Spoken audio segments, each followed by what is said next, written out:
The gravity of the time is such that every new avenue of peace, no matter how dimly discernible, should be explored.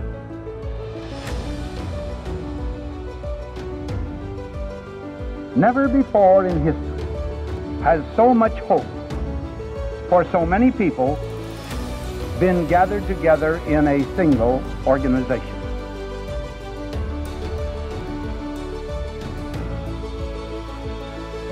You will provide a great share of the wisdom, of the courage, and the faith which can bring to this world lasting peace for all nations and happiness and well-being for all men.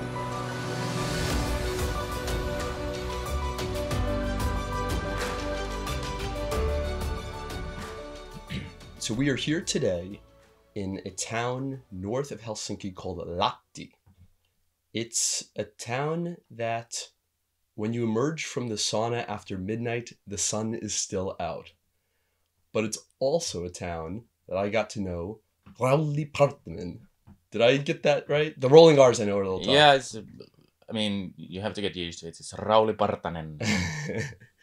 Who is an author and a climate change activist here in Finland. Thank you so much for your hospitality and having me into your home. Thanks for coming. And thanks for having me in your excellent program. I think that here's my prediction. And sometime in the future, Finland is going to lead the way of the developed world in terms of having this nuclear progressive stance. And after Finland does it, other countries will start doing it. And then the historians are going to come around and say, why did this country of 4 or 5 million people start moving towards this pro-nuclear position? And then they're going to find you. That's what's going to happen. The historians are going to find you, and they're going to track it back to some of the work that you did. So I'd like to get into that work. But before we talk about everything that's happening in Finland today around nuclear and the books that you've written, can you just tell us a little bit about your personal story and how you got involved in this space to begin with? Well, I mean, I was coming of age when the internet bubble was still growing and then burst. So I went into the information technology thing and did some project management and usability design and stuff like that there. And maybe 10 years ago, I got more interested in natural resources and energy and how our kind of modern world needs them and constant flows of them and even growing flows of them. And I got interested especially in oil due to its unique properties. Like it's very energy dense, it's liquid, it's good for transportation fuels. It's hard to synthesize. I mean, more expensive than you get from the ground. So we've been building this world that's completely dependent on a growing stream of oil. So that kind of got me thinking. I read a little bit about, actually a lot about peak oil. Peak oil, what is that concept? It's basically, many people misrepresent it and say that it's something that we will run out of oil. Well, that's not the case. The case is that at some point the production of oil will peak, meaning that it won't grow anymore. And like I said, we are dependent on a growing flow of oil, and we actually have been building our society to run on cheaply produced oil that has a high net energy return. And these are things that have been pretty much ignored in policy debate and public debate, and I kind of started reading about them, and it's a pretty dark world to go into, this kind of peak oil, because there's a lot of fears and basically the collapse of the modern society behind that. And you did more than just read about it. You started writing about it too. I mean, a couple of years later, I kind of noticed that there's no Finnish writing about it, so I started a blog. Everybody was doing blogs back then, almost 10 years ago. And I got some really nice feedback for my articles, and I kind of noticed that there's not much Finnish literature on the subject, and I actually wanted to find out how is the businesses and the government and everybody else, are they kind of recognizing this importance of oil? And back then there was a lot of this kind of threat of an imminent peak oil, which after that has been kind of postponed by the shale gas and shale oil revolution in the States. But back then that was only starting. So, and the peaking, the conventional oil production actually had peaked in about 2008. And then, I mean, after that, the total production grew, but only with kind of heavy oil from the tar sands and then some light liquids, unconventional oil. So I ended up writing a book called The Finland After Oil.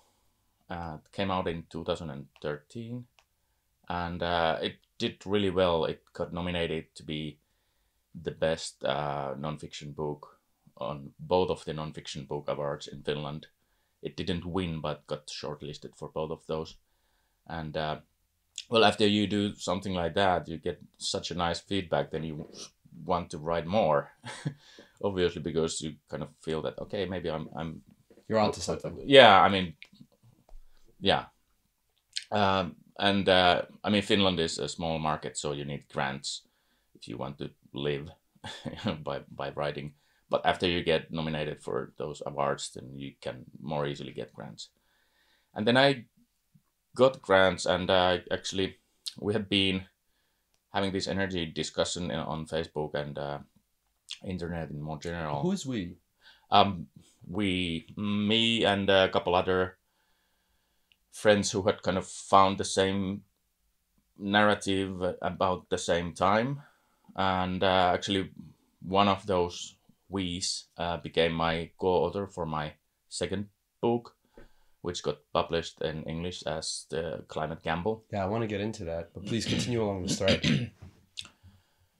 We talked with this Janne Korhonen, that, yeah, I mean, we've been having this discussion about nuclear, and it's kind of like running in circles, that you get to debunk all these arguments again and again and again.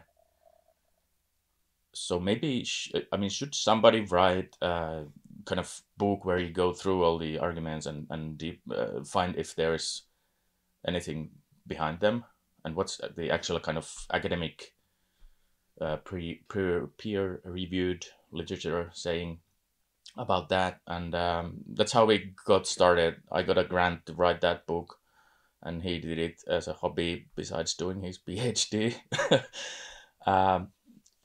So we wrote actually a bigger book on it's not yet published in English. It was published in Finnish. Basically nuclear and climate change. My Finnish is a little rusty. Would you mind walking us through the contents of that book? Well, it's after we had that manuscript, we decided that we need to have a shorter book as well. But we had some difficulties in finding a publisher for that book, which is kind of telling, because I mean, some of the comments that we got on that book was like, it's nice, but there's too much information and stuff like that. So it kind of, well, we think that part of the reason was that it was kind of representing nuclear in a neutral or positive light. So it was not anti-nuclear like the rest of the society or the especially maybe the publishing world. Were the publishers afraid that it wouldn't sell as well because it wasn't anti-nuclear?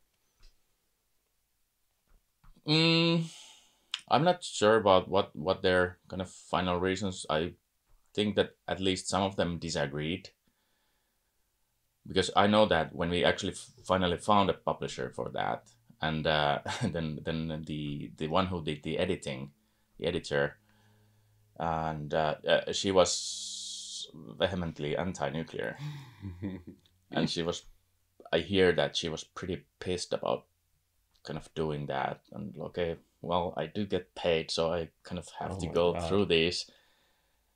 And then when she did that, she completely changed her mind about nuclear. Wow. So yeah, I mean, I'm changing minds one editor at a time. One editor at a time. Yes, but I mean, that is the powerful part about writing the book, because yes, you might change it one editor at a time, but then the distribution of that literature then can change thousands or tens of thousands of minds at a time. Yeah, I mean, that's why you write books, even if you don't make a living out of it. But anyway, since we were having problems with that book, finding publisher, we decided that the elections in Finland were coming, the parliamentary elections, and we wanted to have nuclear and climate on the agenda. So we made this shorter book, which ended up also being translated as Climate Gamble. This kind of a short pamphlet, but it's...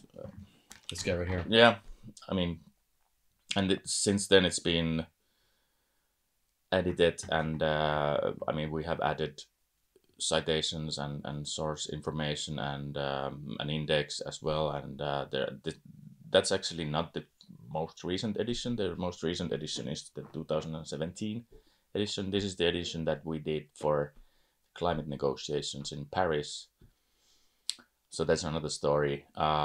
We made this crazy crowdfunding campaign for me and Janne to go to Paris, print out as much climate gambles as we could, and then give them to all the people there. And we ended up with 5,000 copies, which I have to say that if you do something like that, don't think that it's going to be so easy. So we only managed to give out 3,000 copies. You recruited an American opera singer to help along this process. We did, too. yes. Thanks. Generation Atomic, Eric Meyer.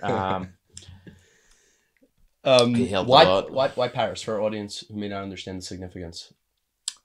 I mean, there's a lot of things that talk about that Paris is our last chance to actually have What was happening in Paris, though? Well, the conference of the parties, so COP21, climate negotiations, where all the world leaders get together, and all the media get together, and the activists get together. So it's basically a crazy festival that's, and then you have some negotiations, actual negotiations that almost nobody sees or hears, and then in the end you have a press release. But there is a whole kind of circus around it, and I guess we were part of that, singing opera and giving out free books for people. But that was kind of like our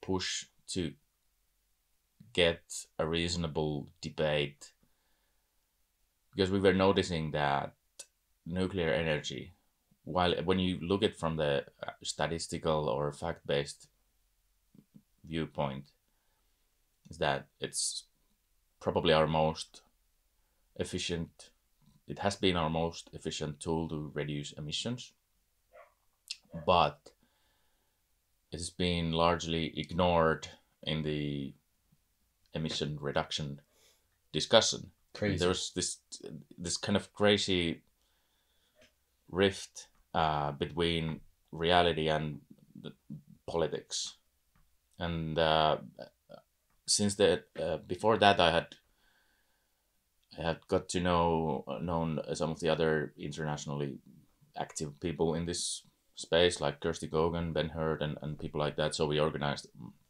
stuff there in Paris with them, and I got to meet Jim Hansen, who also came there with a bunch of other famous climate. Jim Hansen, the discoverer, one of the discoverers. Yeah, I mean the godfather of climate change communication, I'd say. So it ended up really nice. We spent almost 2 weeks there, and got to know all these people. Got to give out 3,000 books. And since then, Climate Gamble has been translated to several languages and is being actually now translated into several more. So it's not the end yet. And like I said, yeah, last year we published a new revised edition with an index and all this fresh data and an audiobook version, which is actually read by Eric Meyer, the opera singer, which I hear is good. I can attest to the fact that it is one of the most clear audio readings I've come across for audiobooks. Yeah. But that makes sense too, because the book itself is very concise. Given all the research and since I can't read Finnish, I don't know what the original manuscript looked like, but I imagine there's a lot more words and there's probably a lot more data initially, but the final product of Climate Gamble is very concise. It makes the points very clearly, and it's not that long a read either. Yeah, it's like some people have said that it's perfect for a short flight. You can read it through in 2-3 hours. Do you want to walk us through some of the takeaways of that book? Well, it is already so condensed that if you want to walk through it, you just have to read it. But the thing is that it actually says in the subtitle that is anti-nuclear activism endangering our future? And that is the kind of question we answered, and we came to a conclusion that yes, it is. Of course, it's not because this activism is based on things that are not real. Of course, some of the things are real, and who am I to say about somebody else what's real for kind of from their perspective, from their experience, and what values do they have? But a lot of the arguments that are used in this anti-nuclear thing, we had these three kind of metrics that we measured these arguments against. First was that is it fact? Is there any data to support the argument? The second one is that is the argument logically coherent, or is it some sort of fallacy?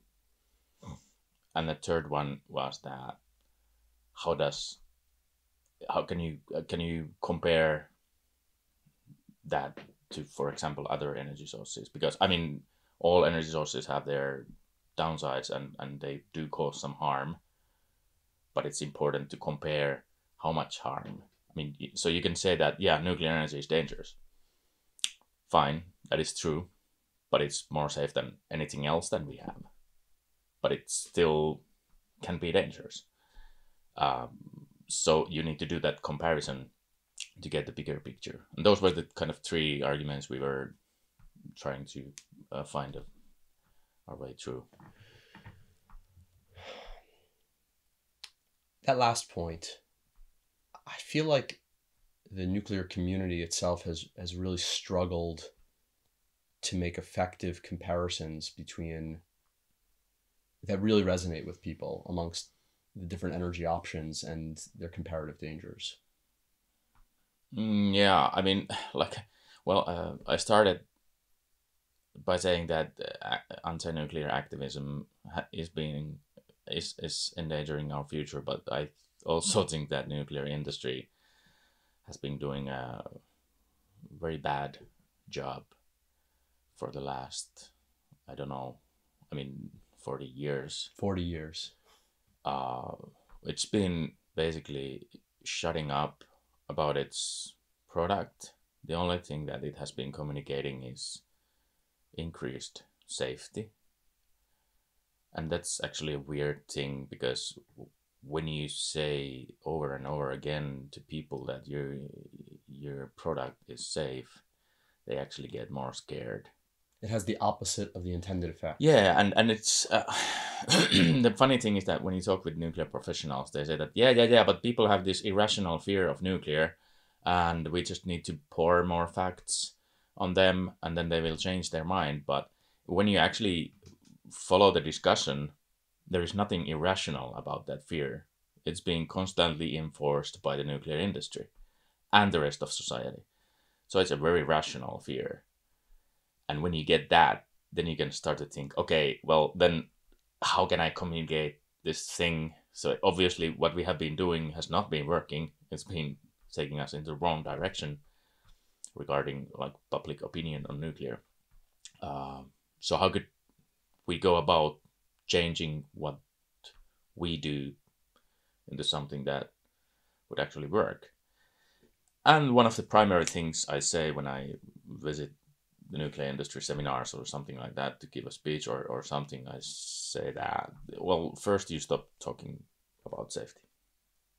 Don't enforce your inner safety culture to the rest of society. They don't like it. They don't need it.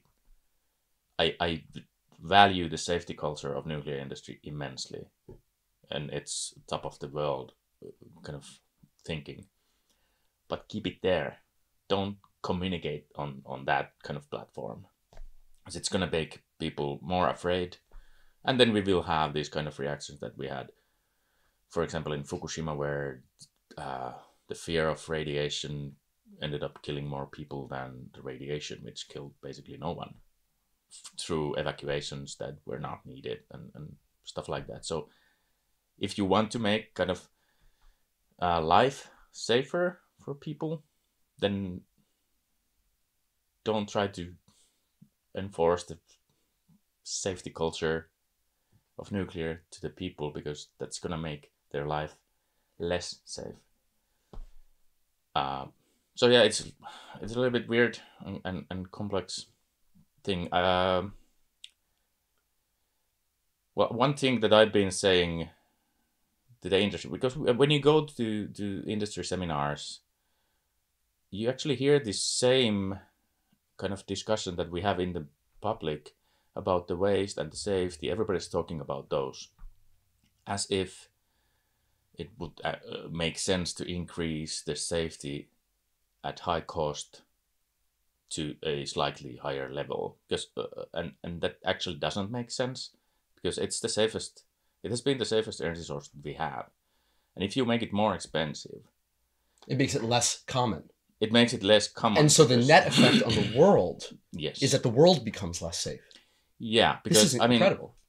Do you know what's the most dangerous nuclear power plant?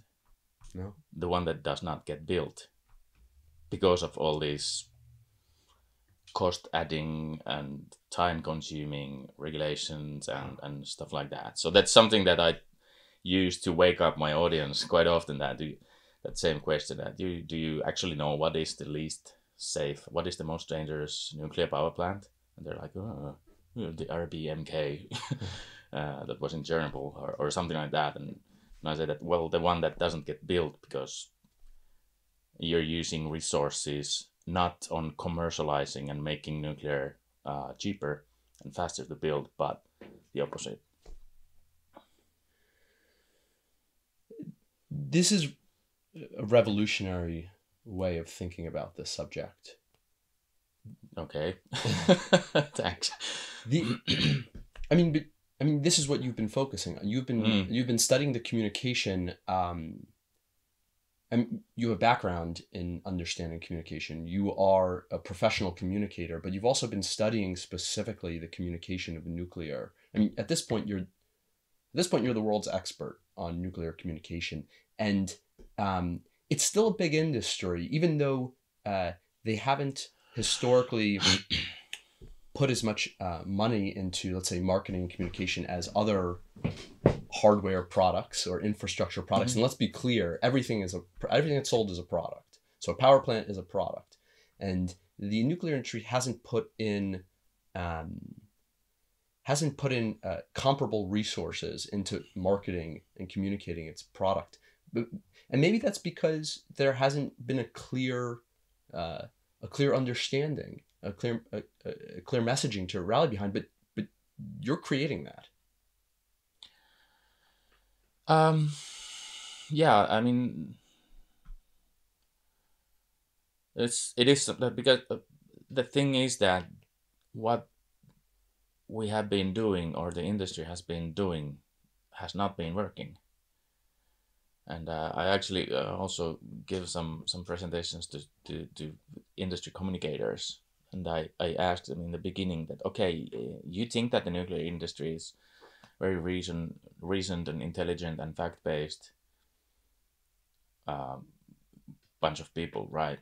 You would think that engineers, very kind of, you have them, show them the facts, and they change their minds and become better at what they do.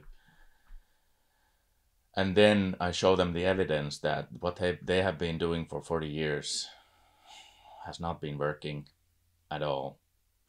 So now when you reflect, based on evidence, has the nuclear industry actually been a rational industry? No, not really. When it comes to communications, they are brilliant at engineering and physics and stuff like that, but it takes a little bit a different mindset to find out what the general public or the audience, how they want to have information so that they can kind of digest it, and who they want to listen, and stuff like that. And this is something that engineers are usually not very good at doing, because they're good at something else. So that's where kind of professional communicator comes into play, that you can think about it in a fresh way, and what should actually be communicated to, if you want to have a certain effect. And I think that in the couple recent years there's been some improvements, but there's a lot to do. I'm very new to the industry, but even so, and I've been coming to some of these conferences as well, I am starting to see, even over the course of a year, some changes around this topic, and maybe even a few others over that time. Part of it's because I run into people like you and Kirsty and Malcolm at these conferences, and so some of this voice is getting heard. Can you, from your perspective, can you talk about a little bit about how the industry actually is changing? We talked about the last 40 years and what's been going on, but what's happening over the last year, and what looks like it's happening over the next few years? Well, there's several exciting things, but one of the biggest one, I think, is the new bunch of nuclear vendors and reactor developers that often don't have the baggage, the 40 years of experience in doing this thing that's not working. So, and I've been talking with some of them, and they tell me that, yeah, we don't communicate with, I mean, if somebody asks us about safety, then we tell them, but that's not our lead. And on the other hand, when I've been talking with with people in the legacy industry and the communication side there, they say that, yeah, we lead with safety. That's our main communications point. And I mean, but that's not your product. I mean, if you want to have the safest possible nuclear industry, then that's non-existent. But like I said, that's going to be much more harmful in the general sense. The world will be a much less safe place, because then we're going to burn coal and gas and oil and stuff like that. So the new guys, new developers are getting it, and I think that's very exciting. I hope some of them will do well and get a reactor out there as soon as possible. But a lot of the kind of older industry that you have is very conservative in this sense, because they have been doing this for so long. So it's hard to kind of, well, it's hard for anyone to change your mind and admit that, okay, this has not been working, maybe I should rethink this. And Something that I do find encouraging is that the new generation also of people who are getting into nuclear, like studying the things and going work at the plants, and even the young generation of environmentalists that we are seeing now, they are much more excited about nuclear energy than the nuclear industry is, and that's kind of frustrating as well. I mean, it's their asses we are trying to kind of save. Well, among the whole World. ass of the planet, basically. Yeah. But it sometimes feels like we have to drag the whole industry kind of behind it. Yeah, you should actually advocate the benefits of your product and not the safety or stuff like that, because and it's hard work for half a dozen people to kind of try to upend the whole industry. But you are, and there are half a dozen of you that are upending the whole industry. And the new companies that are coming online, they're not just following your lead in terms of the safety and messaging. You've also done other research when it comes to applications of nuclear energy as well. Maybe not focusing so much on electricity, but on heat, because heat production is a greater carbon emitter, or a greater source of the carbon share than electricity even is. And you've been pushing that notion amongst some of these companies, and they've started to even kind of look at how their products could serve a heat market. Could you talk a little bit about that? Yeah, I mean, I don't want to take that much credit. Some of those companies have been thinking about the heat market probably a lot more than me.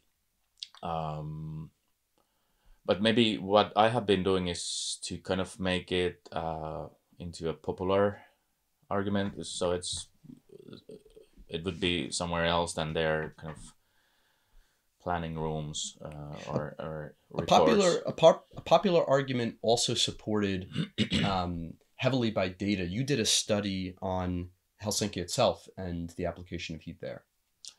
Yeah, I mean, decarbonizing Helsinki metropolitan area. I did that last summer because I kind of wanted to see what it would take to have this kind of limited area, the Helsinki metropolitan area. By 2050, it's going to have about 1.5 million people, and we know that it's going to use this amount of district heat, this amount of power, and this amount of transportation liquid fuels. You can make educated guesses on those, and then I wanted to find out what kind of reactors there is that could serve all of these needs, and what it would actually take to have a completely decarbonized system that's completely nuclear. And I didn't want to do this kind of 100% nuclear to kind of give you the idea that this is something that we should go for. I did it mainly because it was much simpler in my Excel sheet to have only baseload and not kind of fluctuating renewables or biomass or whatever. So I kind of tried to keep it very simple, because that's simple ideas are more easily communicated as well. Yeah, I mean, I did the study and it turned out really interesting, and people have been very excited about it, and that's great. This very kind of optimistic vision of what we could actually do with high temperature reactors, and maybe this high temperature electrolysis that's more effective than the regular electrolysis. And the possibilities are amazing, but currently we will never see these reactors if we don't develop them, and if we try to ignore them kind of to death. So we need to get the discussion going now, so that we will be ready for these kind of reactors when they actually arrive. 2020s, 2030s. The discussion has been going. Yesterday, I got to meet with Atte, a young politician here in Helsinki, or in Helsinki, and not here in Lahti. It's amazing to me to see your message going into the political sphere, because from the politicians I've spoken to so far in the US and across the world, it seems like even if you sit them down in a conference room and walk through the facts with them, and then actually after maybe 20 minutes, they're like, oh, no, I'm like totally on board with nuclear. Like, I get it. Like, I can read too. And I can make decisions on energy, and like, I see what's going on here. Like, nuclear is totally the way to go. They don't vocalize that, but that's starting to change here in Finland. The movement that you've created is having an effect where politicians are willing to come out in support of nuclear, and even if not pound their chest and say, oh, I am pro-nuclear, they are demanding a public conversation about how nuclear could fit into an energy portfolio. Yeah, I mean, and since we wrote Climate Gamble, that's something that we've been kind of demanding. I mean, if we don't have a discussion about the pros and cons, that's like even remotely evidence-based and kind of fact-based, we will never know what this technology could have done for climate. So we need to at least find out and have that discussion. And I mean, Atte and Petrus, they wrote this. They're both in Helsinki municipal government, the city council. So they wrote this initiative to inspect the possibilities of having small modular reactors or nuclear in the district heating producing network, because that's the biggest source of carbon emissions in Helsinki right now. Produces more than half of the total. What is district heating, real quick, and how does it work? Basically, it's a bunch of water pipes that so you can produce heat at the power plant, either with just heat producing or combine heat and power, so you can make electricity or heat, and that's very efficient. So normally when you make electricity at the power plant, you get like 35% of the primary energy in the electricity, but when you combine heat and power, then you get you can get 80 to 90% of the total primary energy in the usable energy as district heat and electricity. But basically, in Finland and other Nordic countries and some other countries as well, there's some cities that have been building this extensive district heating network where you can heat your home with energy that's produced centrally somewhere. So you don't have a gas burner, or you don't have a coal burner, or an oil burner in your apartment house or your single home. But you get a pipeline coming there that brings you heat and hot water, and then another pipeline that takes the cooled water back to the plant. And that's basically the idea of district heating. And if you combine it with combined heat and power, it's a very efficient way of making usable energy. But the thing is that even though it's efficient, it's still based currently on burning fuels. So coal, natural gas, oil, and biofuels. So at some point we do need to stop that burning completely. And there's actually law coming in Finland that's gonna stop coal use in energy production by 2029. So after that it might be illegal and you have to do something else. And in the long term you have to replace natural gas as well, and if you have a big city, then biofuels is actually, it's not a good idea. But that might be unintended negative consequence of just outlawing coal by 2029. We don't want to outlaw coal and have it immediately replaced with chopping down a bunch of forests and burning wood.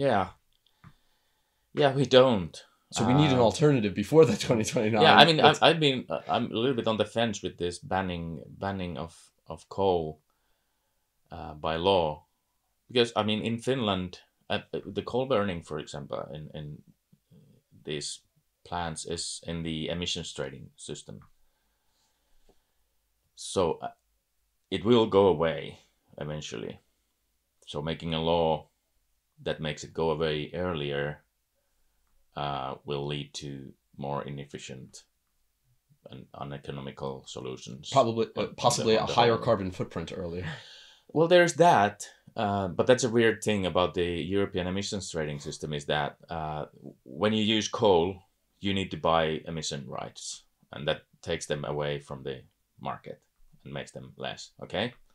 But if you stop burning coal and bring biofuels instead, you don't have to buy. Biofuels are accounted as zero carbon in the emissions trading system. So when you replace this coal plant with a bio plant, you're actually releasing your emission rights back to the market, and somebody else can buy them and burn them, because it will bring the price down a bit. And then you're burning biofuels, which do have real emissions, but they are accounted as zero carbon. So you're actually, on the European level, you're kind of like adding more emissions, which is, I think it's horrible. It should be fixed somehow, because there is a limited amount of biofuels that you can use that's sustainable and a good idea. But if you start to have dedicated biofuels and on a massive scale, chopping down forests in North America to bring the UK or the Europe to be burned, that's just insane and a result of a very bad policy. Which is ironic, because probably the initial intentions and the initial political support that fueled the policy change, these were good intentions. Of course. Well, you have the saying about the good intentions being the road to hell. Yeah, I mean, and the thing is that we also have this renewable target that actually just got upgraded in Europe. So it's another thing that is well motivated, but will probably lead to a net negative solution. A net increase in carbon. Yeah, I mean, because some of that, if you have to produce your energy 32% with renewables instead of 29 or something like that, and some of that will be biofuels, because that's the most kind of convenient source of energy, because it's a fuel, so you can burn it when you need it, instead of like wind and solar, and when you have to use it when you get it. So biofuels has this kind of good thing about them, that they are a fuel, so you can store it a bit and burn it when you actually require it. Yeah, fuel is amazing, and there is a fuel source that doesn't release carbon emissions. Yeah, there is. I wonder what that is. And that is actually one of the big points for nuclear, is that it has fuel, therefore it's on demand. You can store that fuel, so it's very kind of safe from that perspective, that even if the weather goes bad, or even if the kind of world situation goes bad and you cannot buy any more fuel, you can have a plentiful storage at your side. So not only is it amazing because it is a fuel source, which means that you can perfectly match supply and demand, which is a requirement of the electric grid.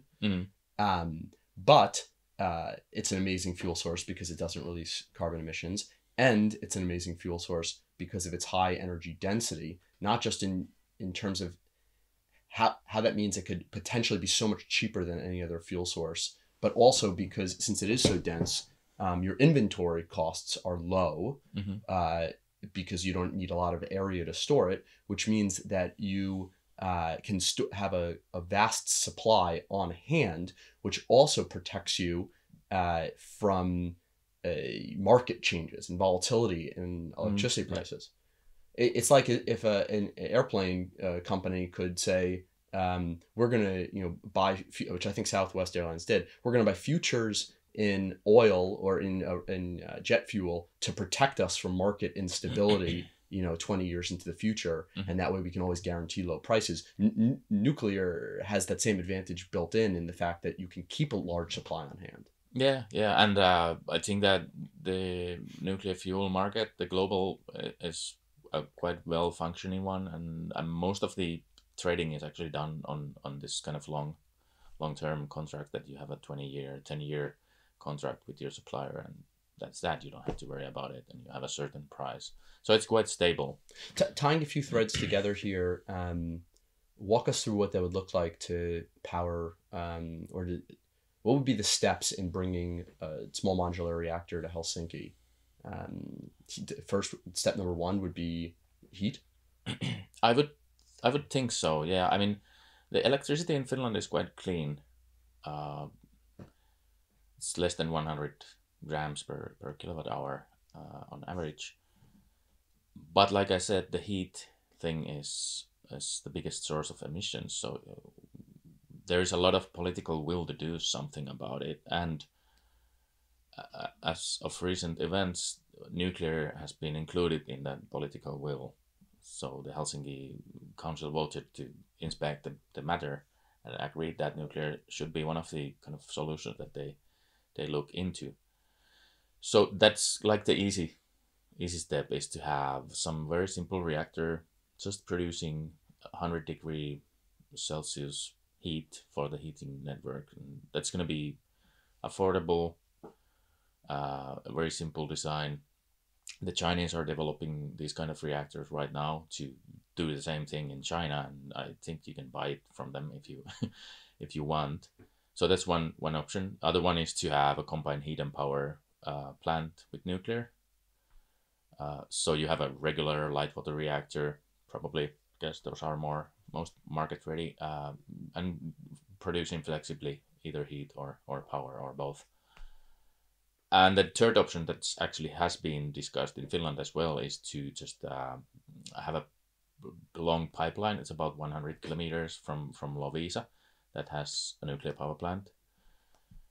And there's been a lot of talk that just, okay, dig a pipeline there and use the waste heat from that plant, or enable it with combined heat and power capability to produce heat. But that also has its own problems, because it's going to be a big pipeline and a lot of the city is going to be dependent on this one source, so it's a little bit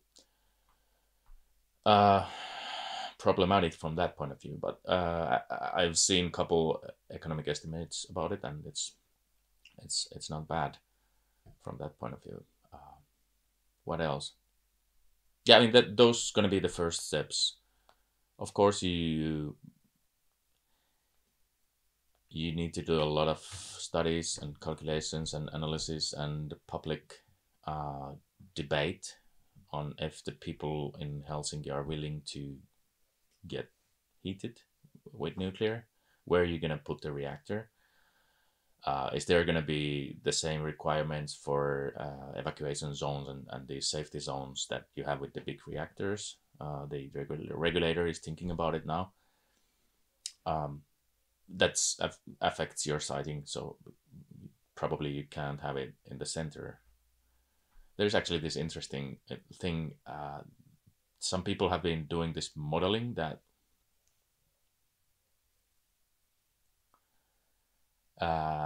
trying to find the most economic place for the reactor, and kind of giving a price to the kind of safety thing, and they found out that the most economical place for the reactor remains in the center of the, basically you could build it under the parliament building, and that would be the most sensible place to put it, unless you have a ridiculous cost for the safety kind of concern. So I mean, but that's something that people have been using as a joke. Yeah, well, if those are so safe, why don't you have it under the parliament building? Well, actually, that's a good idea. Yeah, it sounds like a great idea. Let's do that. Yeah. But people are, for obvious reasons, very uncomfortable with that idea. I mean, but I'm not. I know that it's the safest source. I'd rather live on top of a reactor than a kilometer from a coal plant, because I know that coal plants, that's gonna try to kill me every day. But yeah, something about my trip here in Finland that's just making me very optimistic. Maybe it's the people that I've met here, and I've got some Finnish friends going back 10 years, and something about communicating with them is very easy. They're very pragmatic and extremely. Everyone's been so hospitable and nice and warm, and helped me get set up here and everything, and showed me around. It's just been pretty amazing. But I think there's something about the culture too, which lends itself towards ushering in this new this progressive stance towards nuclear. And I wonder if it comes from the fact that, very pragmatic people, very intelligent people, but also some of the unique geographic characteristics of Finland also. The fact that heat is something that you have to think about here. Energy supply is something that's very important. Yeah, and it's a big national topic because we've been very dependent on Russia for oil and natural gas, and even coal. So it's energy. This kind of energy independence discussion has been going on, I think, in most countries for a long time, and in Finland as well. That I think when you combine this kind of, because I tend to think that Finnish people are kind of honest, even to a fault, on the kind of global scene, is that when we kind of promise something, then we have been thinking that thing through, and we actually promise to keep it. And now we have promised to cut our emissions a lot. So the next logical step is that we actually have to find ways on how to deliver on that promise. I'm not sure if we're gonna do that, but that is perhaps something that a lot of the Finnish politicians and people are kind of thinking about, that we have made this promise. We have to do it. It's in the law. And if you're a Finn, you don't want to break the law. kind of thing. So, and the thing about nuclear is that a lot of the Western countries in the world kind of gave up on nuclear in the 70s, 80s, and at least in the 90s. And since then it's been like downhill. But in one sense, Finland never did that. There's been proposals for new nuclear plants every 10 years or so. Okay, some of those proposals never went through, but there's been a willingness to build new nuclear by the utilities here, even in the 90s, even in the early 2000s. And then we finally now got the permit and are building. We were one of the first Western countries to actually have a new build project with the EPR, which did not go so well for many reasons, but it's finishing up now. It's going to come online soon. Yeah, I mean, next year it's going to be commercial production. At least that's right now the situation. And then we have another new build project with Fennovoima in Helsinki. So we kind of never gave up on nuclear. So there is not this kind of huge obstacle that we need to climb that some other countries might have, that they don't even think about the possibility of building new nuclear. They're basically the best even these utilities can do is to think on how to make it politically feasible and possible to extend their plant life for 10 years. And that's the best they can do. But in Finland, it's like, okay, that's like obvious. Yeah. We're doing that. And we're extending them by 20 years if we can. And that's like done. Fine. Now let's build something new as well. So it's kind of like a step or two ahead in this sense. And with this another step in the small reactor thing and the heat market thing that's new also for Finland. I think that the thing that you mentioned is that Finland might be kind of leading the world in this sense. Is it could actually happen. You're 4 million people? 5.5. 5 million people punching way above your weight class in this regard. And you need a new Nokia. You need a new leading industry here. Why not nuclear? Yeah.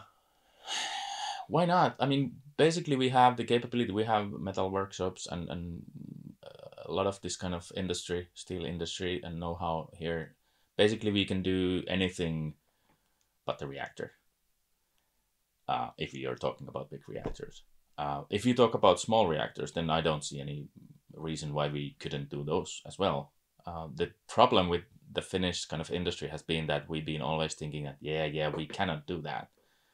Because that's kind of like the basic Finnish attitude.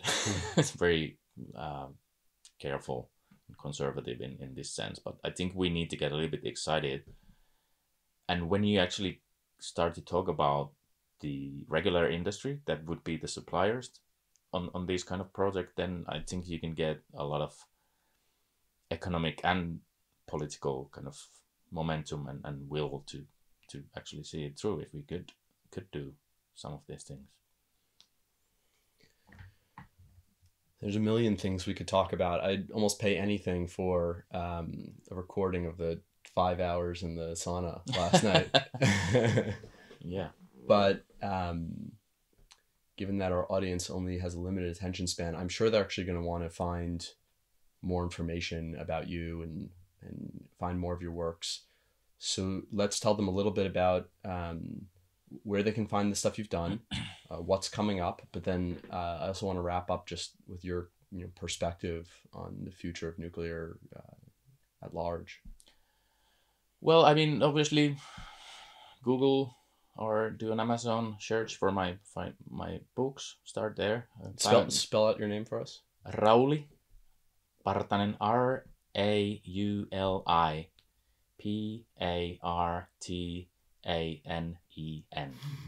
Okay. So start there. I recommend Climate Gamble. It's a good one. It's short and the audiobook is awesome also. Yeah, it's short and cheap and packed full of stuff.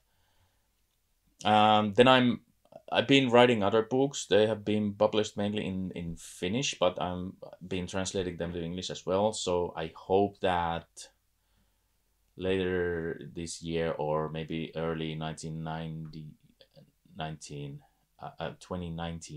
sorry, The Age of Energy, which is my latest book in Finnish, that actually won the Science Book Award of the year here in Finland.